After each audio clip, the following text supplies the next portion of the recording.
ಸುಮಾರು ನಾಳೆ ಬೆಳಗ್ಗೆ 8 ಗಂಟೆವರೆಗೂ ಬೆಳಗ್ಗೆ ಇಲ್ಲಿ ಬೆಂಗಳೂರು ಮನೆಯಲ್ಲಿ ಯಾರು ಬಂದು ದರ್ಶನವನ್ನು ಪಡೆಯುವರಿದ್ದಾರೆ ಅವರಿಗೆಲ್ಲ ಅವಕಾಶವನ್ನು ಬೆಳಗ್ಗೆ 8 ಗಂಟೆವರೆಗೂ ಕೂಡ ಮಾಡಿಕೊಡಲಾಗ್ತದೆ. ಇದರಿಂದ 8 ಗಂಟೆ ಮೇಲೆ ಮದ್ದೂರಿಗೆ ಅವರ ಗೌರವ ಪಾರ್ಥಿವ ಶರೀರವನ್ನು ತೆಗೆದುಕೊಂಡು ಹೋಗಲಾಗ್ತದೆ. ಅಲ್ಲಿ ಸುಮಾರು 10:15 ಗಂಟೆಯಿಂದ ಮಧ್ಯಾಹ್ನ 3 ಗಂಟೆವರೆಗೂ ಮಂಡ್ಯ ಜನ, ಮದ್ದೂರು, ಮೈಸೂರು ಯಾರೇ ಬಂದರೂ ಕೂಡ ಅಲ್ಲಿ ದರ್ಶನಕ್ಕೆ ಇಡಲಾಗ್ತದೆ.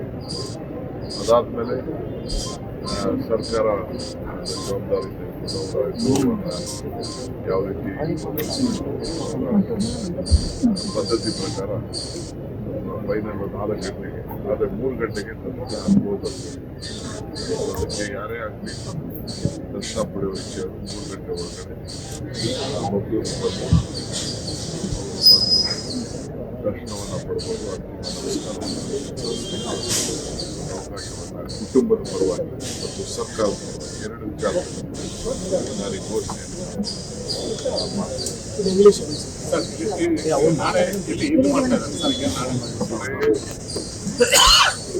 tomorrow morning 8 AM we will permit anyone who wants ನಾನು ಕುಟುಂಬದವರು ಅದ್ಯಾವ್ದು ಭೇಟಿ ಪಾರ್ಟ್ ಆಫ್ ದಿ ಫ್ಯಾಮಿಲಿ ಅದೆಲ್ಲರೂ ಗೊತ್ತಿದೆ. ನಾನು ಹೆಂಗೆ ಹೇಳಿದ್ದೆ, ನಿಮ್ಮವರ ಸಂಬಂಧ ತಂದೆ ಮಗನ ಸಂಬಂಧ ಎಲ್ಲರಿಗೂ ಗೊತ್ತಿರುವಂತ ವಿಚಾರ. ನಾನು ಅದ್ರ ಬಗ್ಗೆ ಹೆಚ್ಚಿಗೆ ಹೇಳೋದಿದ್ದೇನು ಈಗ ಬೇಡ, ಮಾತಾಡ್ತಿದ್ದಲ್ಲಿ ಅದೆಲ್ಲ ಮಾತಾಡ್ತೀನಿ. ನಾನು ಅವರ ಕಾಣಿಕೆ ಏನು ಅನ್ನೋದನ್ನ ರಾಜ್ಯಕ್ಕೆ ಗೊತ್ತಿದೆ, ನಮ್ಗೆ ಯಾವ ರೀತಿ ಮಾರ್ಗದರ್ಶನ ಕೊಟ್ಟಿದೆ ಅಂತ ನಮ್ಮ ಬದುಕಿನ ಬದಲಾವಣೆನೆ ನಿಮ್ಗೆಲ್ಲ ಕಾಣ್ತಾ ಇದೆ. ಮುಖ್ಯಮಂತ್ರಿಗಳಾಗಿದ್ದಾಗ ಮಾಡಿದಂತ ಒಂದು ಸಾಧನೆ ನಾನು ಏನ್ ಹೇಳಿದ್ರಿ, ಸಾಧನೆ ಎಲ್ಲ ನಿಮ್ ಕಣ್ಣಲ್ಲೇ ಇದೆ. ವಿಕಾಸಸೌಧ ಅಂದ್ರೆ ರಾಜ್ಯಕ್ಕೆ ವಿಕಾಸ ಆಗಿದೆ ಅಂತೇಳಿ ವಿಕಾಸಸೌಧ, ಉದ್ಯೋಗ ಸೌಧ ಅಂತಂದ್ರೆ ಎಲ್ಲರಿಗೂ ಉದ್ಯೋಗ ಸಿಗಲಿ ಅಂತ ಉದ್ಯೋಗ ಸೌಧ ಅವರು ಕೊಟ್ಟರು. ಪುಟಾಣಿ ಮಕ್ಕಳಿಂದ ಹಿಡಿದು ಬಿಸಿ ಊಟ ಕಾರ್ಯಕ್ರಮ ಅಂತ ಹೇಳಿ ರಾಜ್ಯಕ್ಕೆ ಒಂದು ದೊಡ್ಡ ಆರ್ಥಿಕವಾದಂತ ಶಕ್ತಿಯನ್ನ ನೀಡಿದವರು. ಇವತ್ತು ಬ್ರಿವೇಜ್ ಕಾರ್ಪೊರೇಷನ್ ಪ್ರಾರಂಭ ಮಾಡಿ ರಾಜ್ಯಕ್ಕೆ ಹೆಚ್ಚು ಹಣ ಶೇಖರಣೆ ಮಾಡಬೇಕಾಗಿದ್ದಂತೆ ಅವರು ಕಾವೇರಿಗೋಸ್ಕರನೇ ಅಧಿಕಾರ ತ್ಯಾಗ ಮಾಡೋಂಥ ಒಂದು ಪರಿಸ್ಥಿತಿ ಬಂದಿತ್ತು. ಮಧ್ಯರಾತ್ರಿ ರಾಜ್ಕುಮಾರ್ ಅಪಹರಣ ಆದಾಗ ಫಸ್ಟ್ ನಾನು ಫೋನ್ ಮಾಡಿದ್ರು, ಎಲ್ಲಿದ್ಯಾ ಅಂತ. 10:30 ಗಂಟೆ ಮಲಗಿದ್ದರು. ನನ್ನ ಹೆಂಡತಿ ಬಂದು ಎಷ್ಟೋ ಸಾಹೇಬರು ಫೋನ್ ಮಾಡ್ತಾವ್ರೆ ಅಂತ ತಕ್ಷಣ ಓಡ್ ಬಂದೆ. ಸೊ ಯಾವ ರೀತಿ ಅಷ್ಟು ನೋವು ಪಟ್ಟು ಏನ್ ಮಾಡಿದ್ರು ಗೊತ್ತಿದೆ. ಅದು ಅವ್ರನ್ನ ಇಂಜಿಕ್ ತೆಗೆದುಕೊಂಡು ಬರ್ಬೇಕಾದ್ರೆ ಏನೆಲ್ಲ ನಾವು ಮಾಡಿದೀವಿ ಅನ್ನೋದು ನಮ್ಗೆ ಗೊತ್ತಿದೆ.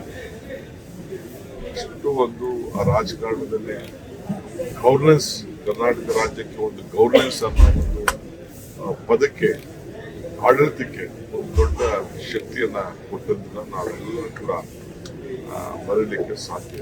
ಉತ್ತಮವಾದಂಥ ಒಂದು ಆಡಳಿತಗಾರರು. ಸೊ ಇವತ್ತು ನಾನು ಬೇರೆ ಟೈಮ್ ಬರ್ತದೆ, ಅಸೆಂಬ್ಲಿಲಿ ಇವತ್ತು ಮಾತಾಡೋಂಥ ಅವಕಾಶ ಇಲ್ಲ ನನಗೆ ಇವತ್ತು. ಯಾಕೆಂದ್ರೆ ನಾನು ಕೂಡಲೇ ಮಗಳು ಫೋನ್ ಮಾಡಿ, ಧರ್ಮಪತ್ನಿ ನನ್ನ ಮಗಳಿಗೂ ಫೋನ್ ಮಾಡಿ ಆಯಿತು ವಾಪಸ್ ಬಂದ್ಬಿಟ್ಟು. ಸೊ ಅದರಿಂದ ನಮ್ಗೆ ಹೇಳೋದು, ಹೊಸ ಕರ್ನಾಟಕಕ್ಕೆ ನಿರ್ಮಾಣ ಮಾಡೋಂಥ ಒಂದು ಫೌಂಡೇಶನ್ ಹಾಕಿದಂಥ ಒಬ್ಬ ಧೀಮಂತ ನಾಯಕ ಇವತ್ತು ನಾವೆಲ್ಲ ಕಳ್ಕೊಂಡಿದ್ದೇವೆ.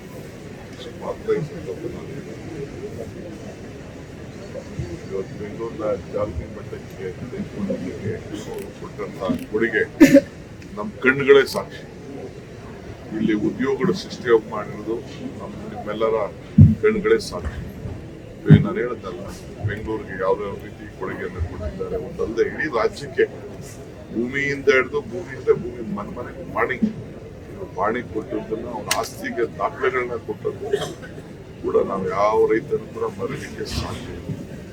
ನಾನು ಚಲುವರಾಯಸ್ವಾಮಿ ಫ್ಲೈಟಲ್ಲಿ ಬಂದ ಮಾತಾಡ್ಕೊಂಡು ಯಶಸ್ವಿ ಕಾರ್ಯಕ್ರಮ ಅವ್ರ ಕೋಆಪರೇಟಿವ್ ಸೆಕ್ಟರ್ನಲ್ಲಿ ನಾನು ಕೋಆಪರೇಷನ್ ಮಿನಿಸ್ಟರ್ ತಕ್ಷಣ ವಿಶ್ವಾಸ ಜವಾಬ್ದಾರಿ ಆಗ ಎಲ್ಲರೂ ಕೂಡ ಹಾಸ್ಪಿಟ್ಲಿಗೆ ಹೋಗಿ ಆ ಇನ್ಶೂರೆನ್ಸ್ ನಲ್ಲಿ ಎಲ್ಲ ಆಪರೇಷನ್ ಪಡ್ಕೊಳ್ಳಿಕ್ಕೆ ಯಾರಾದ್ರೂ ಒಂದು ಅದಕ್ಕೆ ಫೌಂಡೇಶನ್ ಹಾಕಿದ್ರು ಅಂತಂದ್ರೆ ವಿಶ್ವಾಸ ಇದೆ. ಮಾನ್ಯ ಮುಖ್ಯಮಂತ್ರಿಗಳಿಗೆ ಅಂತಿಮ ನಾನು ಹೇಳ್ತಲ್ಲ, ಇಲ್ಲಿ ನಾಳೆ ಬೆಳಗ್ಗೆ 8 ಗಂಟೆವರೆಗೂ ಮನೆಯಲ್ಲಿ ಅವಕಾಶ 8 ಗಂಟೆ ಆದ್ಮೇಲೆ ಅದನ್ನ ಮದ್ದೂರಿಗೆ 10 ಗಂಟೆಗೆ ತಲುಪ್ತದೆ. ಮದ್ದೂರಲ್ಲಿ ಅವ್ರ ಸ್ವಂತ ಭೂಮಿ ಇದೆ, ಅಲ್ಲಿ ವ್ಯವಸ್ಥೆ ಮಾಡ್ತಾ ಇದ್ದೀವಿ. ನಾನೀಗ ಹೋಗ್ತಾ ಇದ್ದೀನಿ, ನಾನು ಚಂದ್ರಶೇಖರ್ ಹೋಗ್ತಾ ಇದ್ದೀನಿ. ಗೌರ್ಮೆಂಟ್ ನಾವು ಡ್ಯೂಟಿ ಫ್ಯಾಮಿಲಿ ಅಲ್ಲದೆ ಗೌರ್ಮೆಂಟ್ ಜವಾಬ್ದಾರಿ ಇದೆ, ನಮಗೆ ಸರ್ಕಾರದ ಜವಾಬ್ದಾರಿ ಇದೆ. ಅದನ್ನು ಅಲ್ಲಿ ನಾಳೆ 3 ಗಂಟೆವರೆಗೂ ಆ ಜನ, ಮಂಡ್ಯ ಜನಕ್ಕೆ, ಮೈಸೂರು ಸುತ್ತಮುತ್ತ ಯಾರೇ ಆಗಲಿ ರಾಜ್ಯದ ಜನತೆ ಯಾರು ಬಂದರೂ ಕೂಡ ಅವ್ರಿಗೆ ಅವಕಾಶವನ್ನು ಇಲ್ಲಿ ನಾವು ಮಾಡಿಕೊಡ್ತೀವಿ. ಅದಕ್ಕೆಲ್ಲರೂ ಕೂಡ ಅಭಿಯಾನ ಮಾಡ್ತಿದೆ. ಸರ್ಕಾರದ ಏನು ಗೌರವ ಮಾಡ್ತಿದೆ. ನಾಳೆ ರಜೆಯನ್ನು ಕೂಡ ಸರ್ಕಾರ ಘೋಷಣೆ ಮಾಡಿದೆ. ಎಲ್ಲ ಶಾಲಾ ಕಾಲೇಜಿಗೂ ಕೂಡ ನಾವು ಘೋಷಣೆ ಮಾಡಿದ್ದೆ. ಗೌರ್ಮೆಂಟ್ ಆರ್ಡರ್ ಕೂಡ ಈಗಾಗಲೇ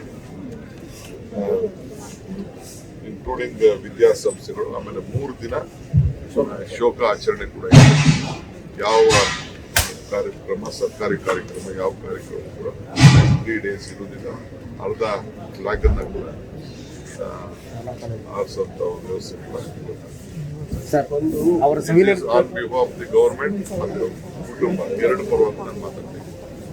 ಸರ್, ಎಸ್ ಎಂ ಕೃಷ್ಣ ಅವರ ಸವಿನ ಸರ್ಕಾರದ ಯಾವ್ದಾದ್ರು ಯೋಜನೆ ಇಲ್ಲ, ಬೆಂಗಳೂರು ರಸ್ತೆಗ ಇಲ್ಲ ಮೆಟ್ರೋಗೆ ಯಾವ್ದಾದ್ರು ಇದೆಯಾ, ಅರ್ಜೆಂಟ್ ಯಾಕಿದೆಯಾ, ಟೈಮ್ ಇದೆ ಅದಕ್ಕೆಲ್ಲ.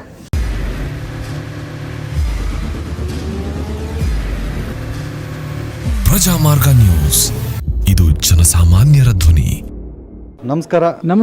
ನೀವು ನೋಡ್ತಾ ಇದ್ದೀರಾ ಪ್ರಜಾಮಾರ್ಗ ನ್ಯೂಸ್. ರಾಷ್ಟ್ರದ, ರಾಜ್ಯದ, ರಾಜಕೀಯದ ಬಗ್ಗೆ ಹೆಚ್ಚಿನ ಸಿನಿಮಾ ಅಪ್ಡೇಟ್ಗಳಿಗಾಗಿ ಫಸ್ಟ್ ಲೈಕ್ ಮಾಡಿ, ಸಬ್ಸ್ಕ್ರೈಬ್ ಆಗಿ, ಹಾಗೆ ಫಾಲೋ ಕೂಡ ಮಾಡಬೇಕು.